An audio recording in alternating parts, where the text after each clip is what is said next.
And welcome to another show of Don't Get This Twisted. I am Rob, along with my co-host as always, Tina. How you doing, Tina? I'm good, Rob. Trying to stay cool, but I'm doing all right. How are you?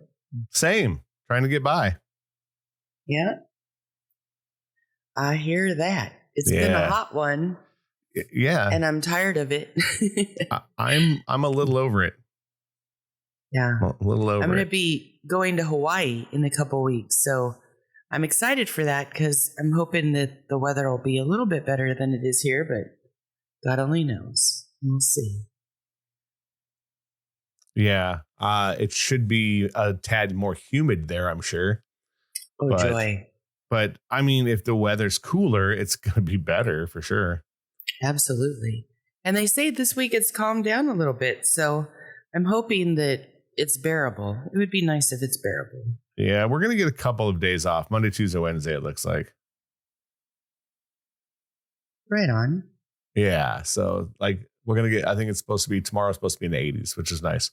So at least really? Yeah. I know we were in the pool late last night, and it was significantly cooler than it's been. It was like warm bath water, and now it was a little chilly. I couldn't stay in for hours like we've been.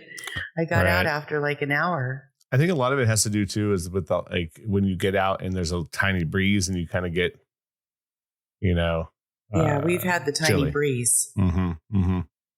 So that's good. So we're hitting our list many of our lists that we have, but this one I thought was kind of a interesting one, and I think that we all kind of do need in life. They put the need for that one brutally honest friend. Only because I think that a lot of friends are yes people. They'll just tell you what you want to hear because it's easier and nobody wants to hurt anybody's feelings. Right. So I think when it comes to that, that's kind of the biggest problem, right? None of us have that one person that'll give us the truth. I don't know. I try to find ways to tell people the truth, but I try to not be brutal in my honesty because I don't think that I don't believe that communication gets across as well as when you are a little bit more concerned about the well-being or the feelings of a person, because they have to be able to accept what you're saying.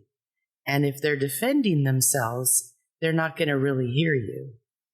So I try to not do that as much but I totally can. And I have friends that'll call me and say, I want your honest opinion. And I'm like, are you sure? And then I just tell them. Yeah. But I don't know about the brutally honest. I think a lot of it has to do with when you're some people I think you have to be brutally honest with because they just won't listen. I think it ends up being like if they continue to just keep doing the same thing over and over and over and over and over and over and over again, a lot of people will give them it's not you, it's the other people excuse until someone that it has to just come to you and go, look, like this is not good. Right. Like you're ruining your life because of this or because of this.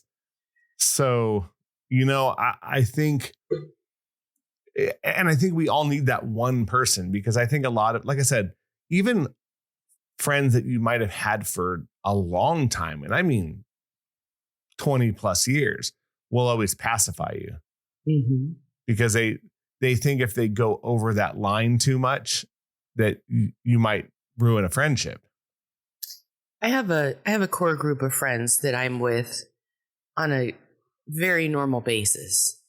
And in our group, everybody's really honest. And I'm glad for that. We worked really hard to be able to take each other's honesty, but also to give it, because it's just as hard to give an honest opinion as it is to get it. And excuse me. I always say there's no judgment. If you want to tell the truth or you want to say what you need to say, remember, we don't need to judge a person because no one is supposed to be right in this world. We're supposed to be learning lessons. Lessons don't come easy, and they don't, they're normally a big bitch slap when you get them. So we don't need to be that type of friend to each other, but we should be honest. And I find that I get a lot of opinions that I didn't ask for one, because we are always being honest. And when I know I'm doing something stupid, I will tell them, I already know this about myself. I already know what I'm doing. But here's the deal. I still kind of want to. So you have to understand that I'm going to still do this. You could be honest with me. We could talk about this, but know that I'm still going to go down this road. And as my friend, you're just supposed to listen to the stories. And we really are like that. Okay, well, tell us a story, what's going on. And I find that we all know each other very well because we are able to completely be honest, but we are also able to completely talk about things too without there being an issue. And that's taken me a long time to get friends like that. Because if you tell something to someone and it's really honest, they don't want to hear it. They're going to be like, you're a jerk. I don't want to be your friend anymore. You don't know what you're talking about. And it becomes an issue. My friends, they may say, you don't know what you're talking about. You don't, whatever, but they'll still be my friend because we've got this. The rule is that, we're still there for each other, that you can't just walk away. We don't need to be mean. We don't need to be judgy. And we're going to be friends. And I'm really grateful now that I'm in my 50s that I could say that we do that, because I couldn't say that in my 40s. I lost a lot of friends. That's when it started getting honest. In my 30s, I couldn't tell any of my friends the truth. And if I did, it was with really tiny baby gloves because they were little bitches that couldn't handle it. I just think that it could, because it's difficult, right? Because look, none of us, even though we probably know the truth, I think that nobody wants it spat out in front of them. That's why the look, I don't want 20 brutal friends. Because you couldn't take that kind of abuse. Right. You have to have the ones that do pacify you. Because I think that there's, look, both sides of that, friendships, both sides of those. If you have the brutally honest one and the passive one that will give you enough to make you feel better, you have to have both of those, right? Because it is a kind of a yin and yang. It's a balance. Usually the one who's very passive, though, tells you afterwards, like, oh, I always knew that guy was an idiot. Yeah. Yes. And you're like, well, why didn't you just fucking tell me? Because like 2.5 years later, now I'm screwed. I think that the one who tells you in the beginning, now, whether you listen to him or not is irrelevant. Because I think the brutal friend goes, that, I don't like that chick that your best friend's a fucking whore bag and you shouldn't be around her. And if you're telling your girlfriend that, or you're telling your friend that, look, it's probably for a reason. But brutal honesty can get you in a lot of trouble.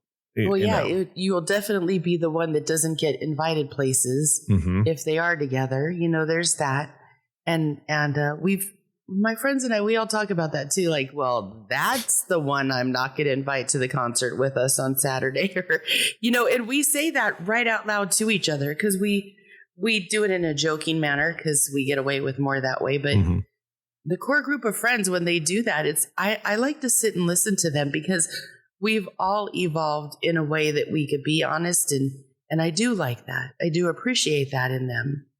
But at the same time, too, I'm like, I don't want to hear it today. And I'll tell them that, too.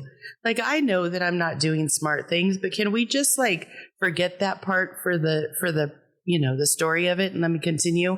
Right. We also have talks like that, too. So it's working out. But brutally honest is when, listen, your life is in danger you're really fucking up, that's when I save the brutally honest. I don't go around using that very often.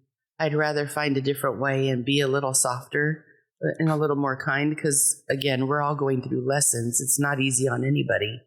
So I try to sugarcoat it a little bit just for the sake of my point getting across better, but also so that they know that they're still being supported. Correct. And like I said, I think that there is a key to that, right? That you can support somebody and not like kick their legs out from under them. Brutal friends will kick you in the leg, but not let you fall down. You know what I mean? It's like, there's still an art to that. Yeah, there is. Even the most brutally honest person, I think, does it with some kind of kid gloves. They just happen to be boxing gloves, and they'll beat you up over some stuff. And look, I like that sometimes, and like I said, you're only going to take the advice that you're going to take regardless. So sometimes the brutal friend is covering their bases. They're going, I fucking told you. And that, I'm out. Because they care, truly. They do care if they're saying it. They're just giving you the, look, I'm out of this. Like, I don't want, or I want to make sure that I'm telling you up front way before this shit happens. So, I mean, I get it. I tend to tell the ones that are brutally honest, though, only the stories that I know that they're not going to have something shitty to say. I really do, because I'm like, really, I'm smart enough. I know what I'm doing wrong, and I still want to do it. Like, I will tell them, I still want to do it. And yeah, this may hurt, but I don't learn my lessons easily. I kind of need them to hurt. And walk with me. You want to hear a good story? Put your feet back, grab some popcorn, and I'll tell you one. Like, let's do this. But I don't feel that inclination to do that with people that are brutally honest. And I'll get told, oh, you just want everybody to like you. No, not really. I just don't want to hurt anybody. There's a difference. Right. You know, I want the people that are supposed to like me. I just don't need to go, savage on somebody that's going through something. I think that the brutal, honest friend doesn't say it right away. Generally. Oh, no, they let it build up until they can't stand it anymore, for sure. Correct. What it is it's this, it's the snowball rolling downhill. But once it gets to a certain size, they bowl you over with it, because I just think that most brutally honest friends, they're giving you enough rope to hang yourself.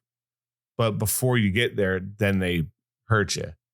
Yeah. And I, like you said, I think I agree with you. I think it is in the best interest of the person that they're telling. They don't mean it as being hurtful or anything. They're just like, look, you're to a certain place, and I have to tell you this before you get hurt, or before this happens or that happens. It's kind of like the one friend who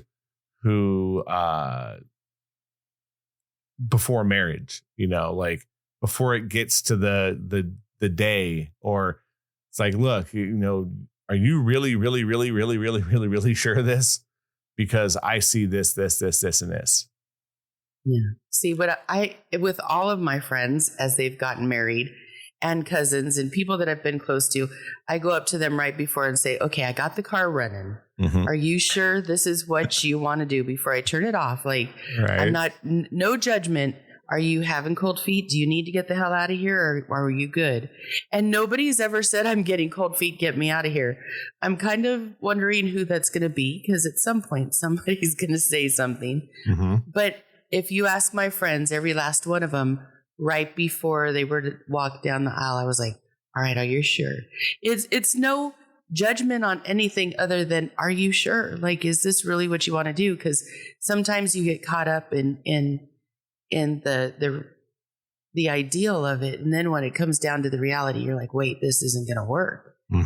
But no, they still all go down that aisle. I haven't persuaded anybody, and I tell everybody's husbands too. I'm like, listen, as a friend, I had to give them the out. Just like if I was your friend, I would have given you the out. It's just being a friend and a good one. Exactly. It's being the one that is you can always count on. Mm-hmm. Like I'd rather have the one, like if I need to know something, I can lean on somebody and go, hey, this is what's going on. What do you think? And they're going to hurt me with kid gloves on. Mm-hmm. And I think that a lot of people don't have that brutally honest friend. Yeah. I think too many people in our lives have the passive friends that just want to make sure everything's fine. And we can give the relationship example, like where, your best friend is going out with this girl, right? And you're just like, oh man, she's just not the best person. And you really kind of, and look, he seems happy and he's not telling you that there's any problems, right? But you can see it, and you're like, this is going to be a problem, and you can see. But most people go, okay, well, we'll just keep riding it out, and it's. And to me, it's like you're going to end up your friend's just going to end up getting hurt in the end, and I think that's the bigger problem these days, is that there isn't that person in your life. It generally, for me, you either have like parents can be brutally honest, or they can be the most passive people on the planet. Mm-hmm. And my dad is the exact thing that you just described, but not much in the middle for me. Right. It's an all or nothing approach. Mm-hmm. Yeah. And look, that's generally how it is. It's either, like I said, and parents are like brutally honest. They'll tell you that, they'll actually say shit about people from the past. Like, oh, she's not this person. It's like, okay. I had a boyfriend in my teens and the first couple of years of my 20s. And my mom couldn't stand him. My mom died when I was 40. And right before she died, within weeks, she was still talking shit about the one that pissed her off. Like she couldn't get that out of her head. And I was like, Mom, I'm married. I'm on a totally different road. Can we quit talking about what I did as a stupid teenager? Yeah. Can we please? She couldn't stop it. Yeah. That stayed with her until she died. Yeah. No, but that just goes to show you that like that had an effect. Oh, she was traumatized. Yeah. But that's where you learn your lessons, is on the first few people you date. Like, you're for sure. It's not supposed to go right. No, but obviously there was probably some kind of, there was something that clicked. She had an itch that she could not deal. She had to say something. Mm-hmm. And it stuck with her forever. It traumatized her. No, but I mean, I've kind of heard the same thing where like I was with somebody and they would say something, or like you'd break up with somebody and they'd go, oh, if she was just like this girl, who was that one girl you dated in the past? It's like, oh man, like she was always so sweet. Whatever happened to her? Yeah. It's like, I get it. And again, that's also being brutally honest. Mm-hmm. That, they're holding on to someone that they thought was better for you, even though it didn't work out or for whatever reason. Those are kind of, I also think that that's probably something inherently built into the person who's telling you that, though, because they're holding on to something. I went through a bunch of my mom's stuff the other day and I found a diary that you said something about that, but we didn't talk off air about it. It's brutal. Like, so you were in it. I mean, I'm in it for a little bit, but it's not brutal about that. It's just brutal about her life. Like, she wrote about her life in it. And it's really wild because it's like to me and my brother, like she wanted us to read it.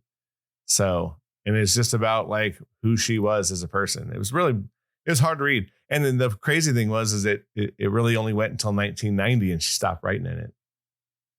It's really bizarre. But those are the things that I think they're the people who are brutally honest are probably the ones who got hurt the most at some point. And then now they're covering everybody. You know, they're trying to be the, and I don't want to say the savior because I don't think that that's what it, but you know, they're definitely just a caution sign. Yeah, because I think that they've seen, it's like somebody who's seen narcissistic behavior and then they're coming to you going, hey, I'm seeing a lot of this in this person that you're with. But that's a hard thing to say to somebody because if they're not seeing it and they're happy, I would be the best way of looking at it. You know, no one's going to listen until it's over. And then they have to come back. And then you as the person who they told have to come back and go, yeah, I know you told me. I know you told me. I know you told me. So like that, it's a hard thing. I mean, and it's hard. I'm sure it's hard to be that brutally honest friend because I'm kind of the in between. I'm the middle person. I pick and choose when to be very brutal. But when I am, I'm like ugly brutal because I'll just, it's like a faucet, right? They just open up the faucet and it all pours out and I vomit out information that I probably shouldn't. But generally I kind of stay in the middle. So where I try not to hurt people's feelings because I want them to, I give them enough to go, hey, this is kind of what I think. Maybe that's the best way of putting it. I just go, yeah, kind of, yeah. But, you know, even saying something harsh, not brutal, just can come off as the most brutal thing in the world because the people who are hearing it don't want to hear it. And that's, I think, the bigger thing, right? When we hear something that's probably we know, but no one else has told us yet. And you're like, fuck. I just got a big shit sandwich. Yeah. And force fed to you, you know, they're right? Like, here, have another bite because it's so good. So I believe that brutal honesty is it's an art form, right? That you have to kind of walk on glass sometimes or a Lego filled hallway. You know, like you have to you need somebody in your life to just go, you're fucking up. Because I think a lot of people would be helped by that. You know, you look at addiction for one, like most people who are addicted know they are, but they need somebody to go, okay, we're taking you out in the middle of the forest in a house for a month and you're not seeing anyone. You know what I mean? Like some people need that kind of brutal detoxification. Help. I think at that point, it's just help. They can't do it on their own. I had heard from a friend of mine that there's someone in her circle that has an alcohol problem and it's bad. Like showing up to work and probably still hungover. So if they tested their blood, they'd fail. Is there a test for that? Your blood alcohol level, sure. It's the same thing as a DUI. Okay. Yeah. So I'm with you now. Yeah. So, and like they were, a bunch of them were partying together and they had to hide booze. They had to actually literally hide it. She was swigging out of a whiskey bottle straight. Yeah. Ooh, that's going nowhere fast. Yeah. She got a phone call the other day. She's supposed to be, detoxifying and trying to get better. And she called her drunk. So, which reminds me of my old friend who passed. He overdosed. He'd call me in the middle of the night high all the time. And I kind of got brutally honest with him. It was more over wrestling work. We were trying to go get work because we were working as a team at the time. And when I showed up, he was high. I'm like, You can't go talk to people high. Like it's not helping. So the brutally honest person sometimes has to go, okay, you're on your own. And it sucks because I did that and really never talked to him ever again because he died. So, but the parts of that is that you can sometimes with that kind of thing, you have to go, okay, look, dude, you need rehab and you need to go and you need to get your shit together and you need to do this. Because if you don't have that one person, they'll just continue to go, okay, it's not my problem. It's not my problem. It's not my problem. I also think that as the person on the other side, there needs to be boundaries. You need to say, I don't want to watch you swig whiskey like right out of the bottle. Like, I don't want to watch you go down that rabbit hole. And I've had to tell several people that just because I had to watch it over the years with family members and get involved in things that really have changed the course of how I do things. Like, I don't drink because of certain parties that I've gone to for family and how bad it's been. And I was like, wow, my brother's the same way. He's like, we don't need to go down that road. Don't even touch it. And gratefully, we learned the lessons without having to go through them because we saw other people going through them. But having to get involved with that is not easy. And having to speak up and tell somebody that they're way out of line isn't easy. Even having boundaries with somebody like that, that's not easy. It's not easy to communicate. And that's also being the brutal, honest one of going, I can't have you in my life. Yeah. And sometimes that's the brutal honesty. I have a cousin that during COVID, actually before COVID, went really, really out of bounds. Like, was saying that there was SWAT team on the roof of his house and he beat up some guy in the street and now they were coming for him and come and get me. And I show up over there. Nothing's going on. It was all his delusions that he was going through because of how intoxicated for how long he was and how sick he was in the process. And I finally had to cut off ties with that person. And I miss him terribly. It's family. You go through things, but you still stay family. And we have not been able to get that back because he's pissed off that I had to call bullshit on him.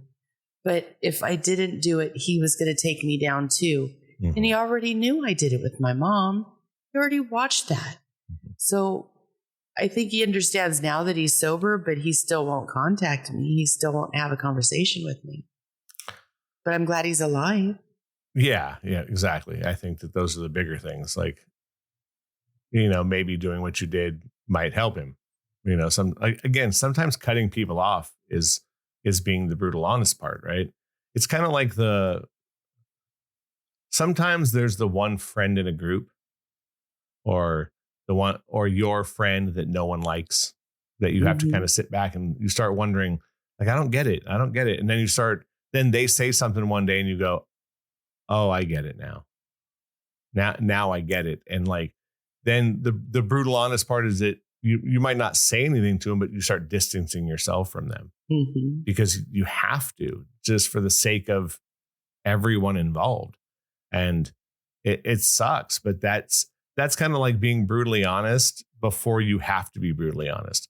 Because I think that with that kind of friend in your life or that kind of person, you start distancing, and then they may say something about the distance, and then you have to be brutally honest and go, look, I can't be around you anymore. You're too much and blah, blah, blah. And I get it. Like sometimes and it sucks when you're the person that has to be the out.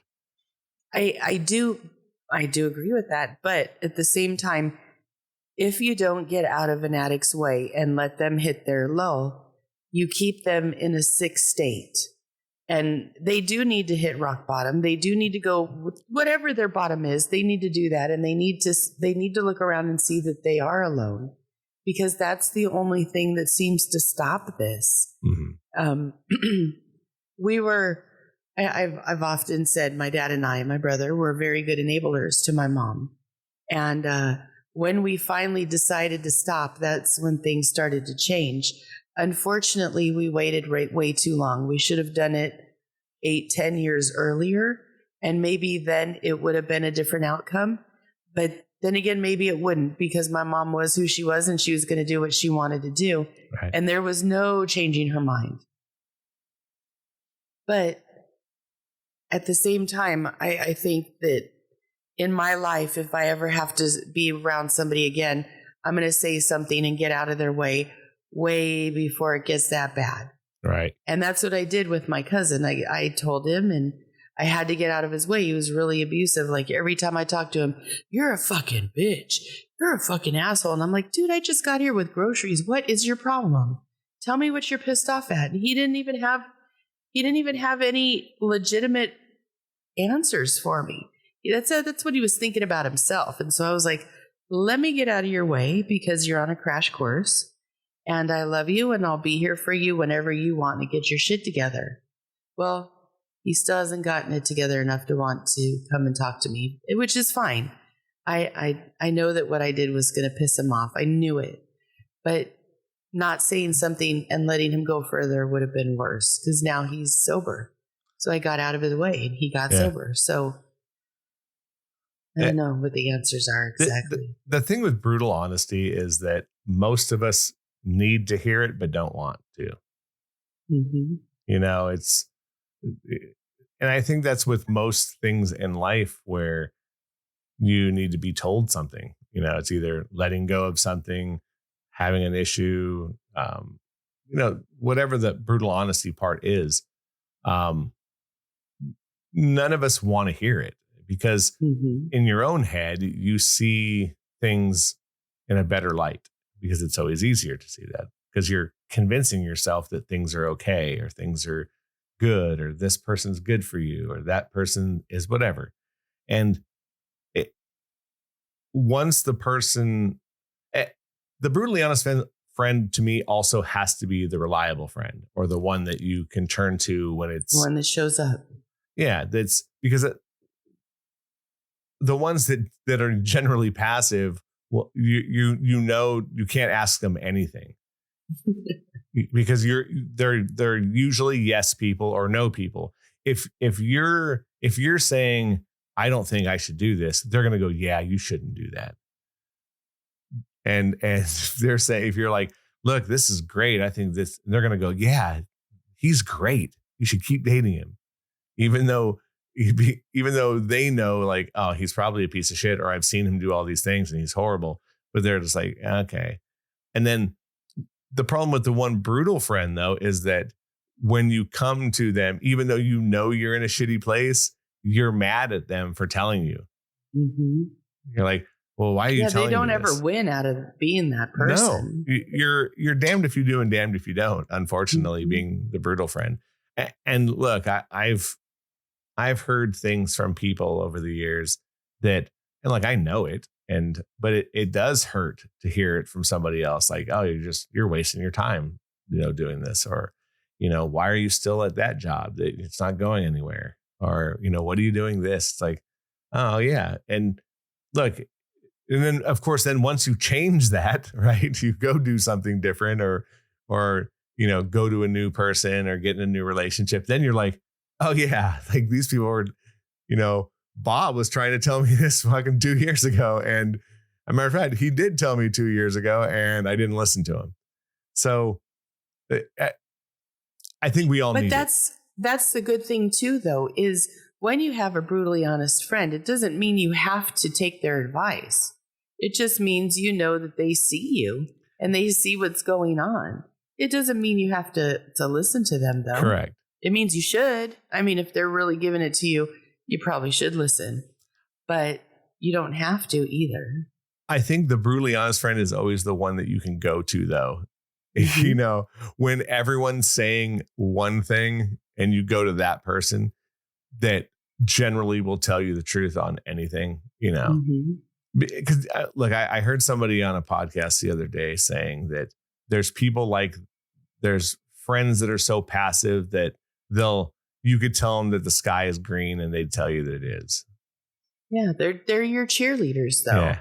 Those are the ones that are happy you're happy. And we need those. Absolutely. We all need cheerleaders, but I think we also need the person who's going to go, hey, that's blue. Like, no, you're wrong. And, but most people will go, why are you saying this to me? It's like, well, because I care about you. And you need to hear that you're on a roller coaster ride right now and you need to get off of it. Mm-hmm. And that now, but the brutally honest friend will also tell you, that there's a light at the end of the tunnel if you get off this fucking roller coaster, right? But you got to get off it yourself. I can only tell you so much. And if you want to stay on it, cool. But remember that I told you this, because maybe when you get off of it, I won't be here. Yeah. And that's also the brutally honest friend, is to tell you that, like, look, my friendship is here with you, but, I can only stay in your friend so long while you're doing this shit. Yeah. And I won't be here the next time. And like, mostly with an addict, you're like, I won't be here again. Like, I'm sorry. Like, I want you to get better and I want you to do this, but I can't, I can't be part of your circus. Sit and watch. Yeah. It's such when I was watching the family members go through it, it was such a hard thing to watch, because again, if want would have fixed them, I could have fixed all of them. I wanted them healthy so badly, but that wasn't ever going to fix them.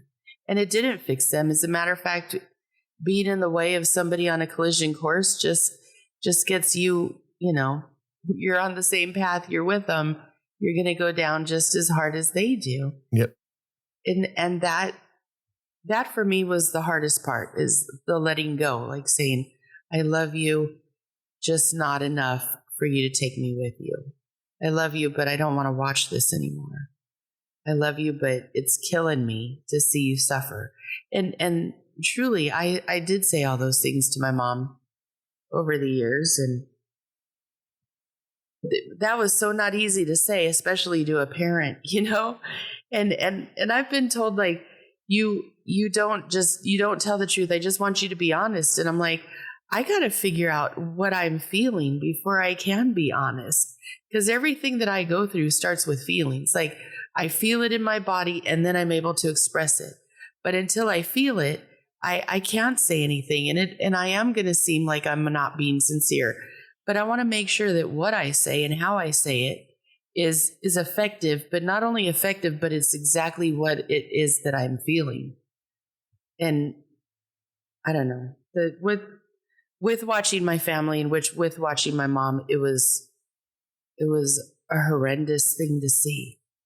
How many people could say they had to beat up their aunt and their uncle with their dad and their brother because the aunt and uncle were high and going after their grandmother. Yeah. There's not a lot of people that could say that, but I did it. Right. I was there. I saw the whole thing, or at least where my back wasn't turned to certain things. But who needed that? I didn't need that at my age. I was like 18, 19 years old, and and that wasn't fun to watch. It wasn't fun to go through. It didn't make me happy to beat up on my aunt and my uncle. But it didn't make me happy that they were going after my grandmother either.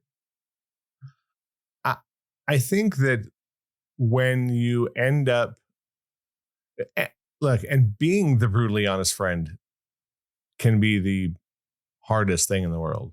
For sure. Because once you're known for that, other things come with that. Like, you end up being like oh, well, you're this person or you're this person. And it sucks, because then no one asks you questions or no one asks for your support, because they know that you're the mean one. You're the mean one, or you're the person who's, going to shit on their dreams, or you're the person who's going to say this about it. You're too judgy. Yeah. And look, I think those type of people can be dream killers.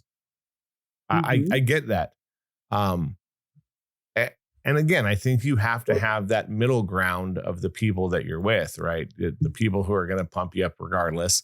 And then the people who are going to not tear you down, but definitely tell you, like, look, this is a big it's a hefty goal, but good luck. Mm-hmm. To me, the most brutal friends are just the ones that are truthful, probably mean more than the fair weather friends or the ones who are there. And that's the worst ones too. The brutally honest friends will call out your fair weather friends. Like they're only here when everything's good for you. But when you're down on your luck, no one's ever fucking here. Yeah. Generally, the brutally honest friends are there for you every single time. Mm-hmm. They're the ones that are there to help you move. And then they'll tell you that you were stupid for getting in the shit that you were in because you having to move. You know what I mean? Like, yeah, we wouldn't be doing this shit if you wouldn't have moved in here in the first place. Like I told you 5 years ago. It's like, yeah, I mean, yes. And, but those people generally, I think, are caring friends because they do give a shit. That's why they're telling you, so honestly that you need to get out of this, or you need to get rid of them, or you need to, move on from the shitty job you're in. And you've had 5 people ask you if you wanted to work other places, but you don't want to. Like, they're the ones who are always going to call you out on your bullshit.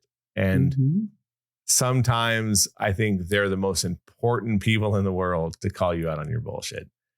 Because I was down visiting my best friend San Diego a couple weeks ago, and we were talking about somebody, and he said something like, I go, oh yeah, things are just the way they are. And he goes, no, they're not, dude. That's not what you want.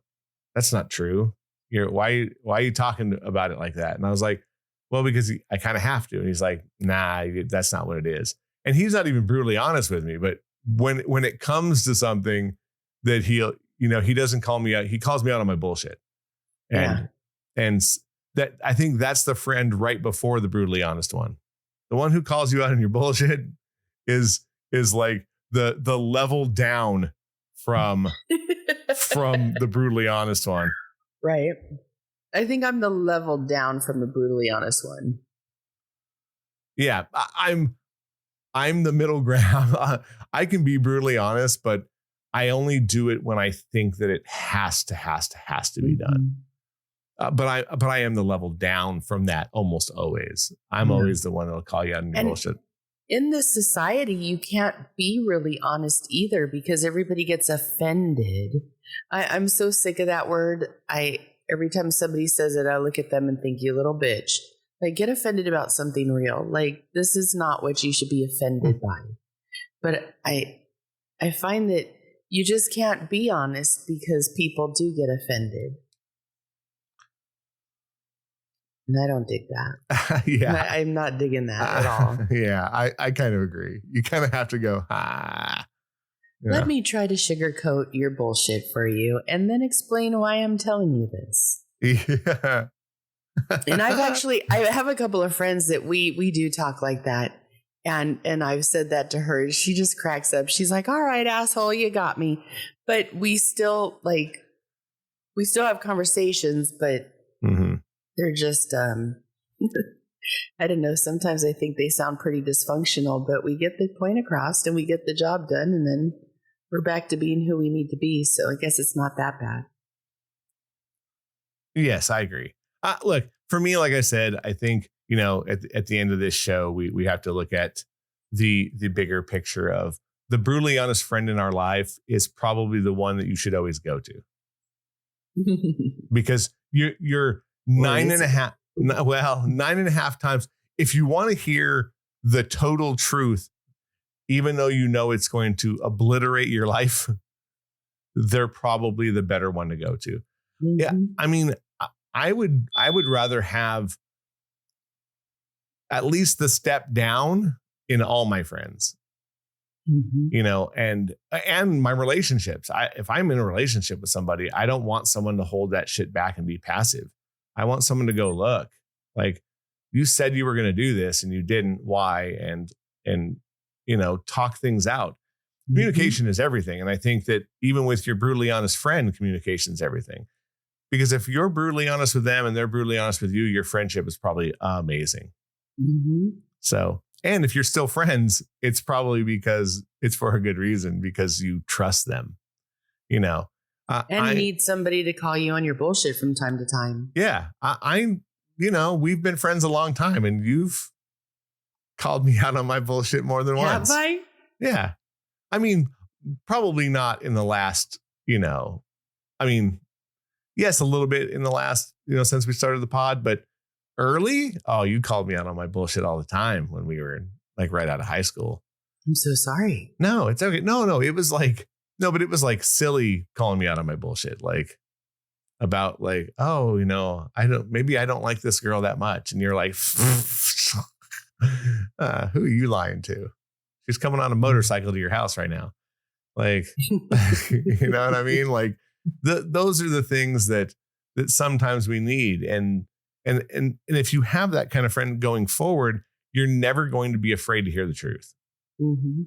I remember, I don't really remember any time I said something to you that was anything. So I don't remember, and I apologize because I'm sure I said a lot over the years, but I remember when we were doing the podcast and I had to say, can we just keep it me and you instead of having like other people in the mix, because I didn't want it to not be fun anymore. And me and you have fun, and we're on the same level of how we deal with things and what we do and whatnot. And I didn't want that to change. And I'm grateful that I didn't have to say anything more than like, can we just keep it me and you? Right. Yeah, no, I get it. And I was being brutally honest at that point. I was just trying to not be like, dude, I can't do this, Right. Mm-hmm. But you know what's good about my friends? They catch on very quickly. And you're one of them. So when I do say something, you're like, I got you. And that's all that needs to be said. It doesn't need to go to a brutal place. Thank God. Because I don't like being the bitch. I like being a lot of things, but the bitch is not my favorite. Yeah, look, I do my best to not be a mega dick. I don't. Mm-hmm. I also don't like to do that. Like I hate to say that I'm known to like for being the good guy, like the nice guy, because I am. Your title. But yeah, it's my title. But like I don't want to be a dick, but we all have that in us. Mm-hmm. Everyone has a point, and when you pass that point of no return, it's bad. Mm-hmm. So, but yeah, I also try to read between the lines. Like I do my best to look. I listen. If you listen to people, generally you'll hear it. Mm-hmm. And passive aggressive things are also a way to, even though people don't like when you say passive aggressive things, sometimes if you use that, they go, oh, I think this is what they were trying to tell me. So I don't know. What's your last words on a brutally honest friends in our life? Find a way to get your point across. It doesn't always have to be brutal, but it should always be the truth. I totally agree. Just be honest with people and do your best not to hurt people's feelings unless they really have to be hurt. If it's something that you feel like death is involved or them doing something out of control, then I'm all up for being a mega dick. But besides that, be me and Tina's level. Just go a click down and just be upfront. There you go. And honest, brutally honest if you have to be. Correct. But besides that, we are on the social medias, Facebook, Instagram, X. I put the show out again last week. Whoever's in China listening to us, and it's not just one person because it's kind of all over China. Thank you. No way. Yeah, there's like 2 or 3 people in China, I think, listening. Either that or they're on a virtual network and they're in the United States and they're just listening in China. But if not, if you are listening, thank you very much. Keep sharing the show with other people because that's probably what's happening. We'll be here every Wednesday for the foreseeable future. I don't even know what episode this is. I know it's high. It's in the 250s or something. That's crazy. Yeah. And hey, it's an opinion show, so don't get it twisted. Keep coming back every Wednesday. For Tina, I'm Rob. We'll talk to you later. Bye. See ya.